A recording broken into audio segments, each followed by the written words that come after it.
सुभाष बोस नगर डुमडुमा ठारे श्री श्री त्रिनाथ देवों 23तम वार्षिक उत्सव अनुष्ठित हो जाइए।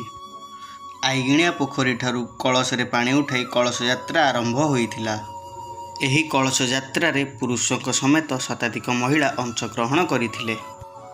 एहा सहित सुदर्शन पृष्टि, बसंत महारणा, पुष्कर सुबुद्धि, नकुल दास, प्रभाती त्रिपाठी, शांतिलता दास, गगन पट्टनायक, चित्रसेन स्वाईं समेत सुभाष बोस नगर बस्ती बासिंदा सहयोग समस्त कार्यक्रम संपूर्ण होइथिला।